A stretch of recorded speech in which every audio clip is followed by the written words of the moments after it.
ஹரி ஓம். Next gen astro சேனலில் அனைவருக்கும் வணக்கத்துடன். ஆனி மாத பலன்கள். எதுக்காக இந்த ராசி பலன் பார்க்கணும்? இது எல்லாருக்கும் ஒரு கேள்வி. இந்த ராசி பலன் பார்க்கறதுனால என்ன நடக்க போகுது?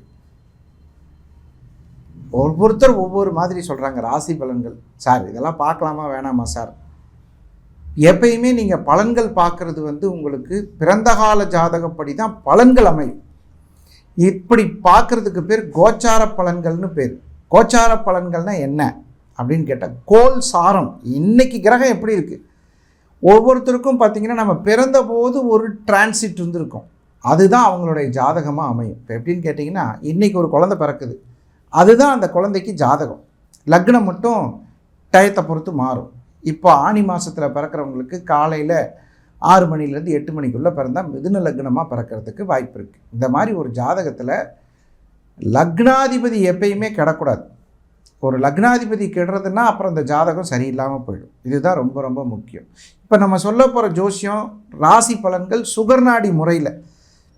சுகர்நாடிங்கிறது என்ன அப்படின்னு கேட்டால், சுகர்ம முனிவர் அப்படின்னு சொல்லக்கூடிய ஒரு அற்புதமான மகரிஷி நம்மளுடைய ராசி பலன்கள், கிரகசாரங்கள், திருமண சம்பந்தப்பட்ட விஷயங்கள் இதெல்லாம் எழுதி வச்சுருக்கார். அந்த சுகர் பிரம்ம ரிஷி என்று சொல்லக்கூடிய சுகர் பிரம்மர்னு பேர். அந்த பிரம்மருடைய அனுகிரகத்துப்படி இந்த ராசி பலன்கள் சொல்லப்படுது. இப்போது நிறைய பேருக்கு என்ன டவுட் இருக்குன்னு கேட்டிங்கன்னா, ஏன் ஜாதகப்படி நிறைய பேர் சொல்கிறாங்க ஆனால் நடக்க மாட்டேங்குதுன்னு ஒரு கவலை இருக்கும். அதுக்கு தான் பிறந்த கால ஜாதகத்தை பார்க்கணும். பிறந்த கால ஜாதகம் என்பது என்ன அப்படின்னு கேட்டால், நீங்கள் பிறக்கும் போது இப்போ ஒரு உதாரணமாக ஒரு டேட் ஆஃப் பர்த் வச்சுக்கோம். 22/7/1989 88 ஏதோ ஒன்று, இந்த டேட்டில் ஒரு டைமில் பிறந்திருப்போம். அந்த ஜாதகப்படியான கணிப்புகளை நீங்கள் கரெக்டாக பார்க்கணும். என்ன தசாபத்தி, என்ன நட்சத்திரத்தில் பிறந்திருக்காங்க, என்ன யோகத்தில் பிறந்திருக்காங்க, என்ன திதியில் பிறந்திருக்காங்க, என்ன கரணத்தில் பிறந்திருக்காங்க. இதைத்தான் பஞ்சாங்கம் அப்படின்னு சொல்லக்கூடிய 5 விதமான யோகமாக சொல்லுவாங்க. பஞ்சாங்கம்னா என்னென்னு உங்களுக்கு தெரியும். கிழமை, என்ன கிழமையில் பிறந்தாங்க. கிழமையில் பிறக்கிறதெல்லாம் முக்கியமாக சார்? கண்டிப்பாக முக்கியம். கிழமநாதன் கிடக்கூடாது. நீங்கள் எந்த ஜாதகத்தை எடுத்து பார்த்தாலும் நீங்கள் எந்த கிழமையில் பிறந்தீங்களோ அந்த கிழமைநாதன் கிடக்கூடாது. சரி, கிழமைக்கு அப்புறம் என்ன? நட்சத்திரம் தெரியும், எல்லாருக்கும் தெரிஞ்ச விஷயம் நட்சத்திரம்.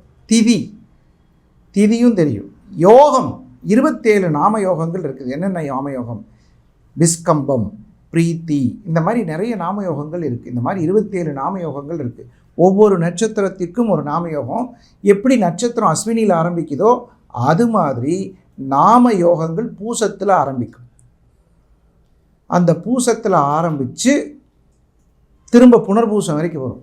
இந்த மாதிரி திதியும் ஒரு இடத்துல ஆரம்பிக்கும், கர்ணம் ஒரு இடத்துல ஆரம்பிக்கும். இந்த மாதிரி பல இடங்களில் பார்க்கும்போது அதுதான் யோகம்னு சொல்லப்படுது. நிறைய பேர் கேட்குறேன், என்ன யோகத்தில் பிறந்தீங்க நீங்கள்? சார் நாங்கள் ஒரு நல்ல யோகத்தில் பிறந்தோம் சார் அப்படிம்பாங்க. இதில் யோகத்தில் இன்னொரு யோகம் இருக்குது, கேள்விப்பட்டிருக்கீங்களா? விபரீத ராஜயோகம் அப்படின்னு ஒரு யோகம். அந்த மாதிரி அந்த யோகங்கள் வேறு. நம்ம பிறக்கும்போது ஒரு யோகம் இருக்கும், அந்த யோகத்தையும் பார்த்து பலன் சொல்லுவாங்க. அதுக்கப்புறம் கரணம்னு ஒன்று இருக்குது. திதியில் பாதி கரணம். திதினா தெரியும் உங்களுக்கு. அந்த திதியில் பாதி கரணம். கரணம் காரியத் பவா அப்படிம்பாங்க. நிறைய கோயில்களெல்லாம் போய் பார்த்தீங்கன்னா கும்பாபிஷேகம் பண்ணும்போது என்ன போட்டிருப்பாங்கன்னா, இந்த கும்பாபிஷேகத்துலாம் பார்த்தீங்கன்னா கர்ணம் அப்படின்னு சொல்லி எழுதியிருப்பாங்க. இந்த கர்ணத்தில் இந்த கும்பாபிஷேகம் செய்யப்பட்டது அப்படின்னு சொல்லி போட்டிருப்பாங்க. ஸோ இந்த மாதிரி ஒரு ஜாதகத்தில் 5 அங்கங்கள் என்று சொல்லக்கூடிய பஞ்சாங்கம் கண்டிப்பாக நமக்கு தெரியணும். இப்போது 12 ராசிகளுக்கான ராசி பலன்கள், ஆணி மாத ராசி பலன்களை இப்போ பார்ப்போம். நேர்மையான ராசிக்காரர்கள் சிம்ம ராசிக்காரர்கள். நேர்மைன்னா என்னங்க? அது சிம்ம ராசிக்காரனை கூப்பிட்டு கேட்டால் தெரிஞ்சு. சொன்ன சொல்லுக்கு மதிப்பு கொடுப்பவர்கள். பாருங்க, 2000 ரூபா நாளைக்கு தரேன்னு சொல்லிட்டேன் வாங்கன்னா கொடுத்துருவாங்க. அவங்கள்ட்ட இருக்கோ இல்லையோ. சில பேர் டயலாக் சொல்லுவாங்க பார்த்தீங்களா, தலை அடமானம் வச்சாவது அவன் கடனை கட்டிடுவானப்பா. அது போல சிம்மராசிக்காரங்க. கடனை பிடிக்காத ஒரு ராசி சிம்மராசி. என்ன பண்ணுறது? கடன் அவங்களுக்கு தான் வந்து சேரும். அந்த சிம்மராசியில் பிறந்தவர்களுக்கு இப்போ கேது உங்களுக்கு அங்கே டிரான்சிட்டில் இருக்கார். நிறைய சிம்மராசிக்காரர்கள் என்ன வீட்டில் பூஜை செய்தால் எங்களுக்கு நல்ல பலன்கள் ஏற்படும் அப்படின்னு கேட்பாங்க. சிம்மராசிக்காரர்களுக்கு மிகவும் பிடித்த பூஜைகளில் ஒன்று மகாமேரு பூஜை என்று சொல்லக்கூடிய மகாமேரு பூஜை. அம்பாள் எப்படி இருக்காங்க? சதுர்பி ஸ்ரீகண்டை சிவயுவதிபி பஞ்சபிரபி பிரபிந்த்னாபி சம்பூர் மூலப்பிருக்கிருபி சதுச்சத்வாரிம்சத் வசதல கலாச்சார திரிலய திரிரேகாபி சார்த்தம் தபசரண கோனா பிரிணதா. அப்படின்னா என்ன அர்த்தம்? அப்படின்னா ஆதிசங்கரர் என்று அழைக்கக்கூடிய மகான் காஞ்சிபுரத்தில் மகாமேரு ஸ்ரீசக்கர பிரதிஷ்டை செய்திருக்கிறார். இந்த மகாமேரு பிரதிஷ்டை செய்தால் கண்டிப்பாக வாழ்க்கையில் நல்ல முன்னேற்றம் ஏற்படும். அதை கும்பிடுறதுக்கு பிராப்தம் வேணுன்றான். நீங்கள் நிறைய அம்பாள் கோயிலில் பார்த்தீங்கன்னா நிறைய பேருக்கு பார்த்தீங்கன்னா இந்த மகாமேரு என்று அழைக்கவது மிகப்பெரிய அற்புதமானது. மகாமேரை கையில் வாங்கிறது புண்ணியன்றான். மகாமேரு கையில் இருக்கிறது மிகப்பெரிய புண்ணியம். அது வீட்டில் இருக்கிறது பெரிய விசேஷம். நவபாரண பூஜை என்று சொல்லக்கூடிய அற்புதமான பூஜை. நவகிரகத்திற்கு அம்பாள் பழ வகையில் அந்தங்க இருப்பாங்க. அது உங்களுக்கு விருப்பம் உள்ளவர்கள் உபாசனை பெற்று இந்த ஸ்ரீசக்கர பூஜை என்று அழைக்கக்கூடிய மகாபேரு பூஜையை பண்ணினால் கண்டிப்பாக வாழ்வில் இடரேதும் வாராத நிலைதனை தருவாள் அம்பாள். ரொம்ப நல்லாயிருக்கும். நிறைய பேரை பார்த்தீங்கன்னா முகத்தை பார்த்தா அப்படி தக்க தக்க தக்க தக்க தக்கன்னு மின்னுதுங்க அப்படின்னு சொல்லுவாங்க. பார்த்துருக்கீங்களே? என்ன பண்ணுறாருன்னு தெரியல. மந்திரங்களை சொல்லி சொல்லி அப்படி இருக்கும். நன்றே வருகினும் தீதே விலகினும் நான் அறிவது ஒன்றேயும் இல்லை. பல கோடி ரூபாய் பணத்தை கொடுத்தாலும் பல கோடி ரூபாய் இருந்தாலும் நான் அறிவது ஒன்றேயும் இல்லை. அன்றே பரமனக்குள்ளதெல்லாம் உனதென்று அளித்து விட்டேன். எனக்கு நீ என்னப்பா இருக்குது? நீ தாப்பா எல்லாம் வச்சிருக்க. என் உசுறு உங்ககிட்ட தான் இருக்குது.